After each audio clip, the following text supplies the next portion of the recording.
Petite feuille à tous. Et après Pierrot va nous faire le déroulé. Et si vous avez des questions, ce sera le moment. Donc l'idée c'est de se retrouver demain ici à 6 h, prêt à faire feu, donc en tenue. On aura préparé le bateau ce soir dans tous les cas. Ensuite départ du quai 7 h, on mettra les odes à tribord.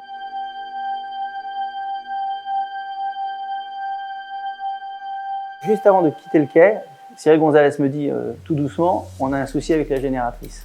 Donc là, un petit stress quand même qui monte parce que c'est vrai qu'en solitaire, si on n'a pas d'énergie, autant dire qu'on ne peut pas compter sur le petit copain dans la mesure où tu es tout seul.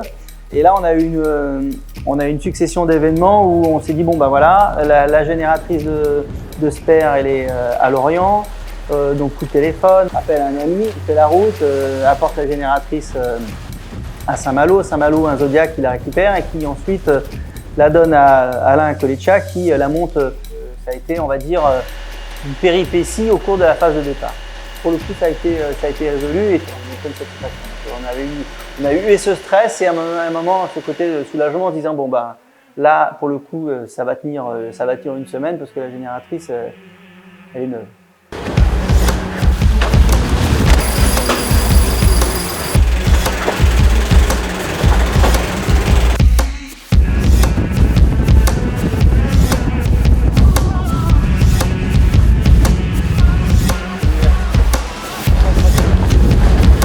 Là, t'as vu comme ça démarrer.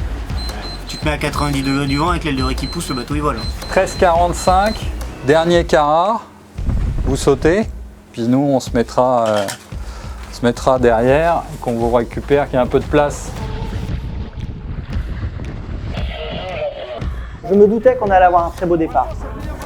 Après, on savait que juste après Ouessant, les choses se compliqueraient, que derrière il y avait de la grosse mer et du vent fort. Le vent de sud, c'était la priorité pour donner ce départ parce que c'était un vent de terre, et il n'y avait pas de mer et des conditions idéales sur un bord pour que tout le monde passe la bouée de frêle à l'aborder.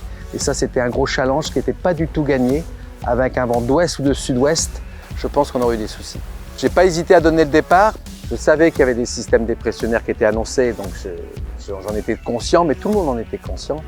Mais par contre, louper l'opportunité du départ, ça aurait été, à mon avis, une grosse erreur parce qu'on ne serait jamais parti après.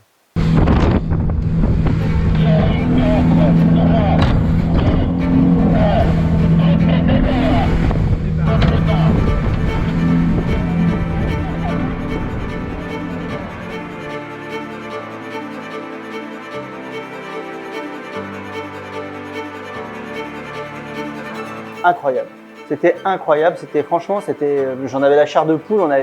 Nous, on était à entre 35 et 45 nœuds sur nos Zodiacs. On avait du mal à les suivre. On voulait pas non plus les gêner. Enfin, c'était incroyable. Il n'y a pas d'autre mot. C'était des images qu'on n'avait pas l'habitude de voir. C'était la première fois qu'on les voyait voler en flotte. J'étais émerveillé, forcément, et fasciné. Quand je suis rentré au PC Course, ils étaient à l'approche de l'île de Bas. Voilà. Et très rapidement, une heure après, ils étaient ici devant, il faisait encore jour ici devant le phare de l'île Vierge qu'on voit juste derrière.